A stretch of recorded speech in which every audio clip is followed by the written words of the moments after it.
Bonjour et bienvenue sur le podcast Couple Heureux. Je m'appelle Pascal Kionkion et je vais partager avec vous toutes les clés pour être heureux à deux.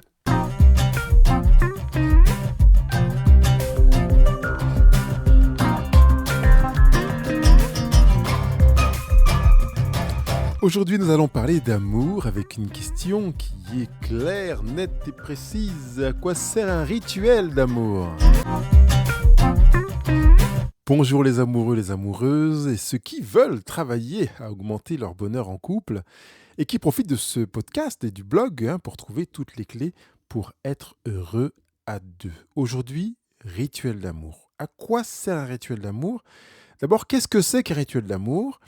Et puis comment on va le mettre en place ? Et puis je vous donnerai aussi quelques idées de rituels d'amour. Alors peut-être n'êtes-vous pas dans le cas de bien des couples qui s'ennuient au bout de quelques temps, qui ont l'impression que finalement c'est gnangnan, et qui en plus ont l'impression que l'amour descend avec le temps, et qui correspondrait peut-être à la chanson Avec le temps, où tout s'en va, comme si l'amour partait aussi avec.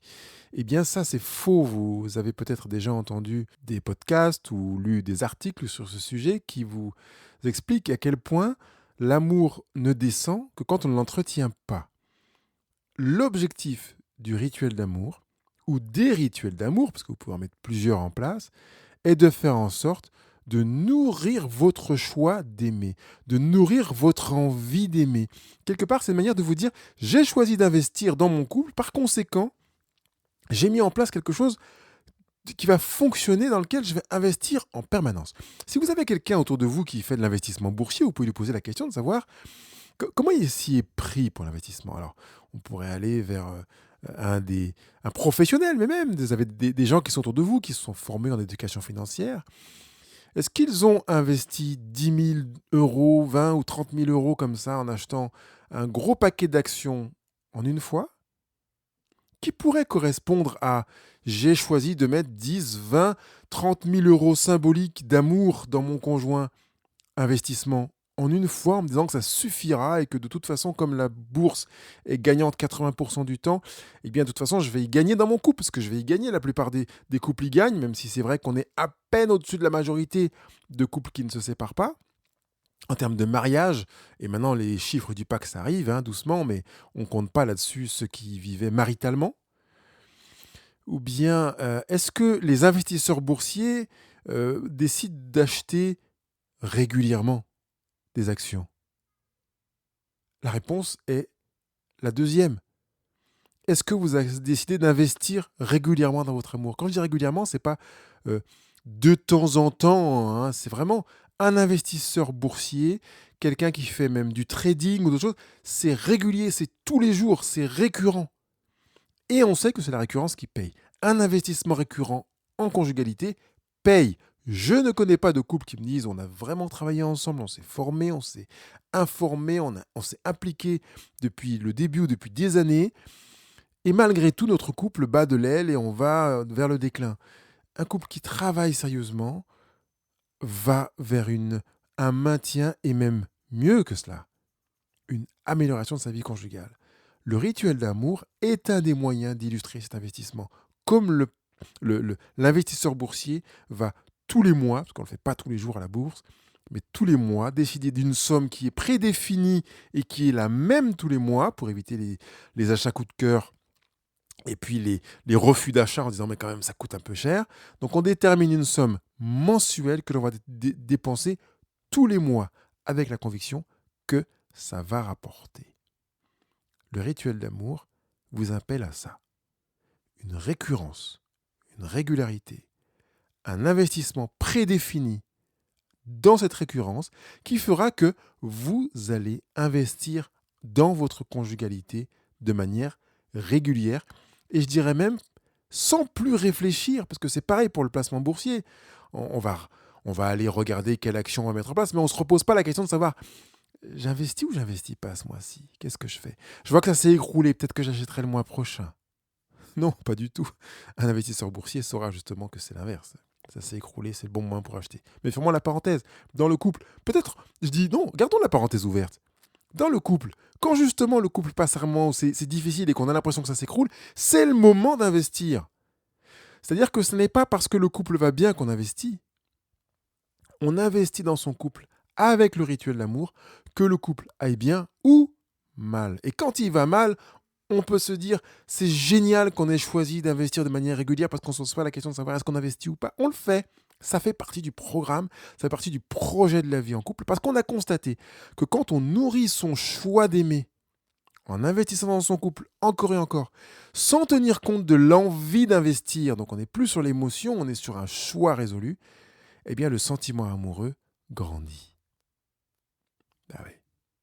Un sentiment amoureux, c'est ce qu'on ressent au début, quoi. Quand on est attiré par l'autre, qu'on a envie d'avoir ses yeux dans les nôtres, qu'on a envie d'être l'un avec l'autre et qu'on a l'impression que le temps se suspend, on peut recréer, créer ou entretenir cela dans un couple quand on a choisi d'investir, qu'il vente, qu'il neige, quel que soit ce qui se passe. C'est une manière de montrer à soi-même l'importance qu'a l'autre pour soi, mais aussi l'importance que revêt le couple à nos propres yeux. C'est aussi le moyen de montrer à l'autre l'importance qu'il revêt à nos propres yeux, comme l'importance que revêt notre couple devant lui. Vraiment, c'est tout gagnant-gagnant. Vous êtes gagnant, il est gagnant, le couple est gagnant. J'insiste, n'investissez pas quand ça va bien. N'investissez pas dans votre couple quand vous le sentez. Investissez dans votre couple parce que vous êtes convaincu que c'est le moyen de favoriser sa croissance, son mieux-être, son bien-être, etc. Même quand vous avez l'impression que vous mettez l'argent dans un fonds perdu. Et je peux vous le dire, il y en a qui ont acheté des actions en bourse et qui, dans les 3 semaines, dans les mois qui ont suivi leur achat, ont vu s'écrouler les actions. Qu'est-ce qu'ils ont fait le mois suivant ? Ils ont racheté des actions en bourse. Parfois, les mêmes actions qui se sont écroulées. Parce qu'ils les ont achetées 200 €, elles sont descendues à 120, ils en ont racheté le mois suivant. Elles sont descendues on va dire à 80, 86, elles en ont racheté le mois suivant. Elles sont descendues à 60, ils en ont racheté le mois suivant. Et qu'est-ce qui se passe sur le long terme ? Au bout de 10 ans, 80%. 80% d'amélioration. C'est la moyenne. Ce n'est pas 100% des cas, mais c'est la moyenne. 80% d'amélioration en bourse.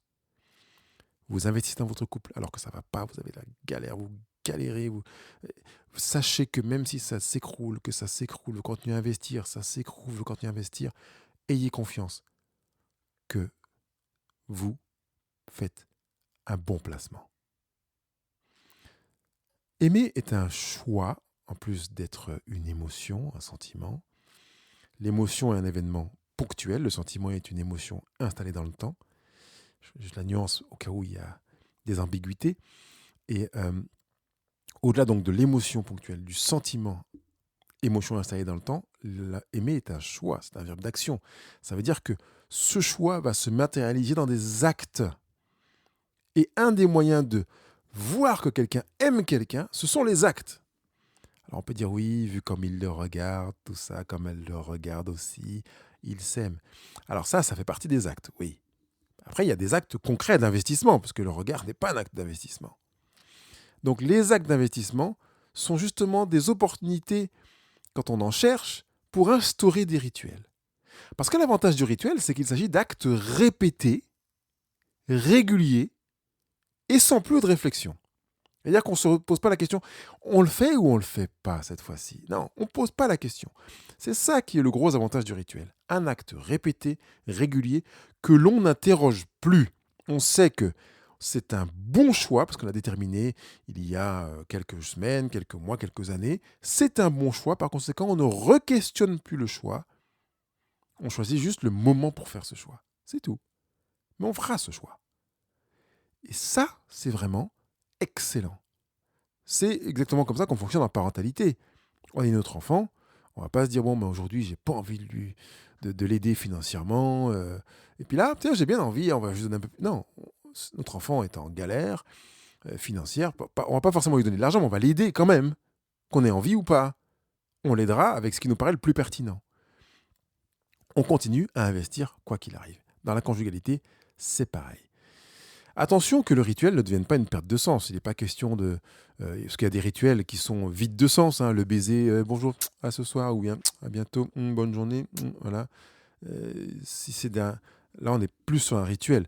Attention de ne pas tomber dans la perte de sens. C'est important que le rituel soit non pas un acte vide de sens, mais un acte qui rappelle une volonté d'investissement, qui rappelle une histoire, qui rappelle une volonté d'inscription dans le temps, donc un projet. Donc on est non seulement sur du présent, mais aussi on est sur un rappel d'une histoire que l'on veut continuer à écrire et la projection vers une histoire que l'on veut écrire ensemble.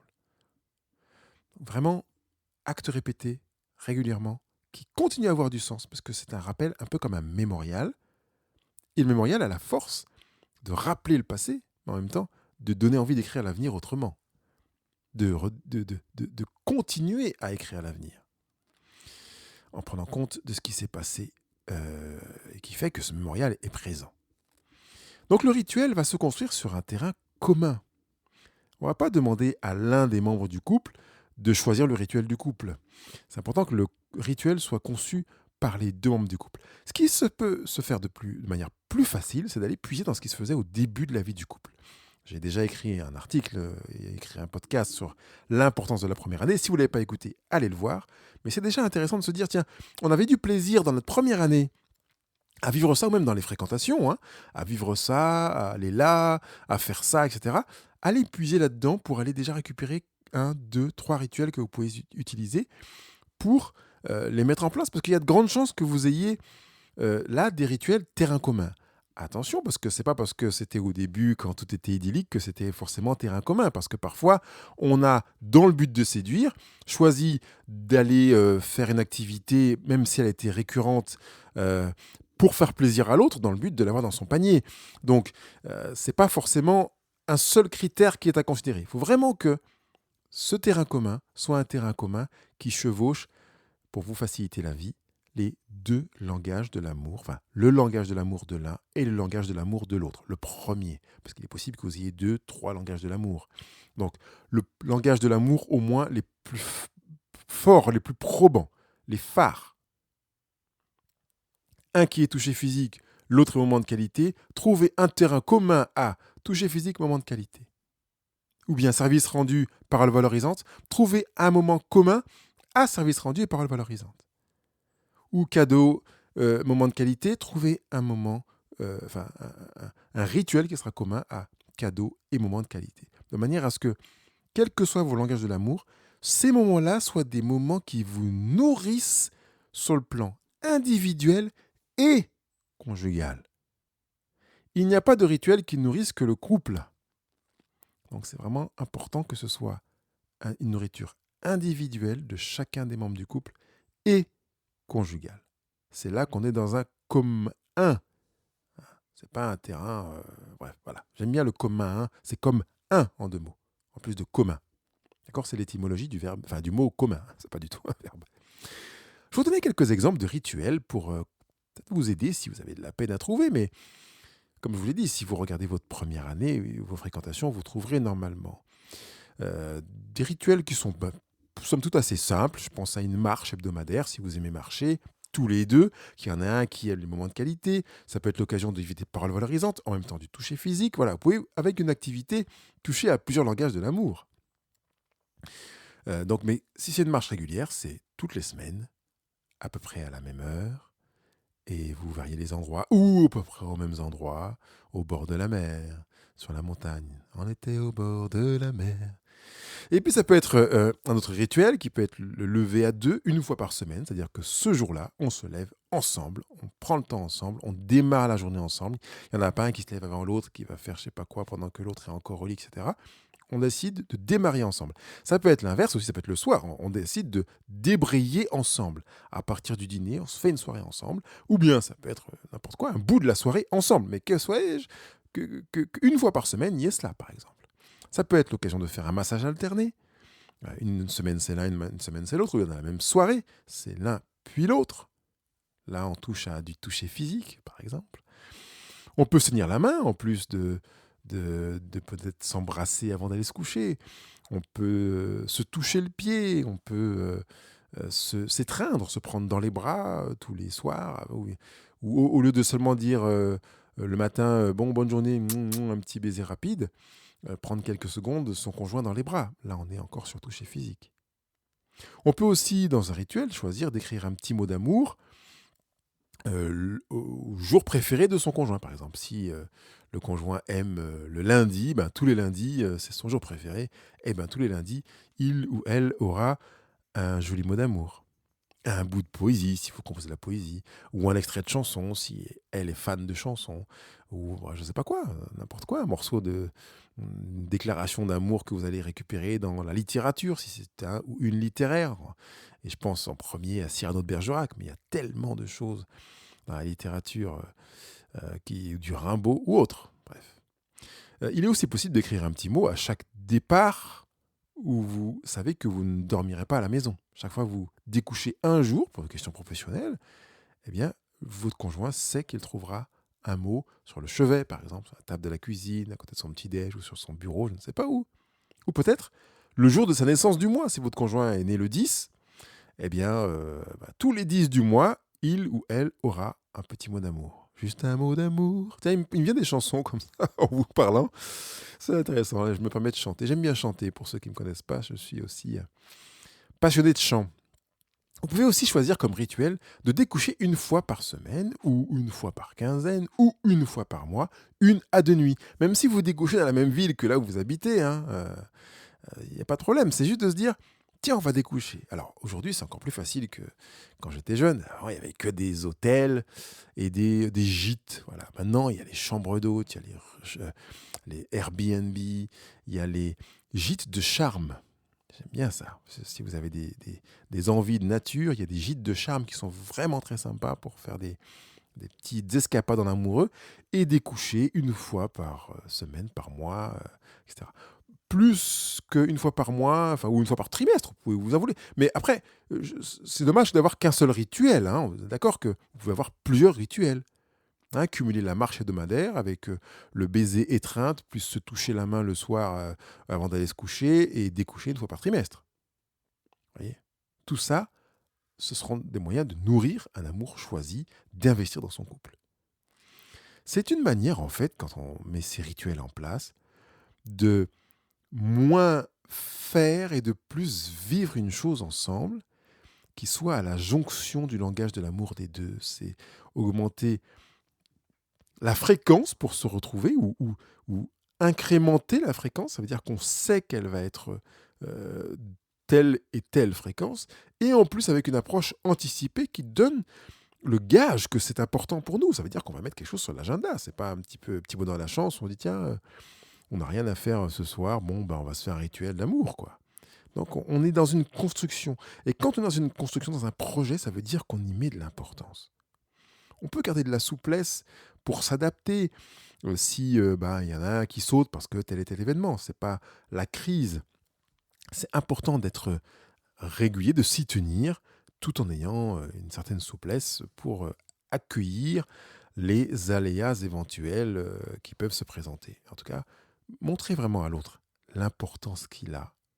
Se montrer à soi l'importance que l'on se porte comme l'importance que l'on porte à son conjoint. Symboliquement, c'est une manière d'ancrer le couple dans le présent, en fait, et de créer du lien. Quand vous activez votre symbole, votre rituel d'amour, eh bien, vous ancrez votre couple dans le présent. Vous créez du lien. Et vous faites que quand vous retournerez dans le passé, dans quelques jours, quelques semaines, quelques mois, vous regarderez votre couple en vous disant « Mais j'ai vécu des choses magnifiques là. Quand on a fait la marche, quand on a vécu le massage, quand j'ai eu le petit mot. Je me pose plus de questions de savoir si il ou elle m'aime, quoi, en fait, quelque part. C'est tellement évident parce qu'on vit ces rituels ensemble. Attention, il y a de très bons acteurs. Je ne dis pas que votre conjoint, forcément, enfin, non, dire autrement. Soyez pas faux quand vous le vivez, bien entendu. Soyez vrai. C'est-à-dire que s'il y a un conflit, qu'il y a une tension, d'ailleurs je m'arrêterai sur les conflits dans quelques semaines, hein, j'ai noté les 10 erreurs à éviter quand vient la dispute ou quand arrive le conflit.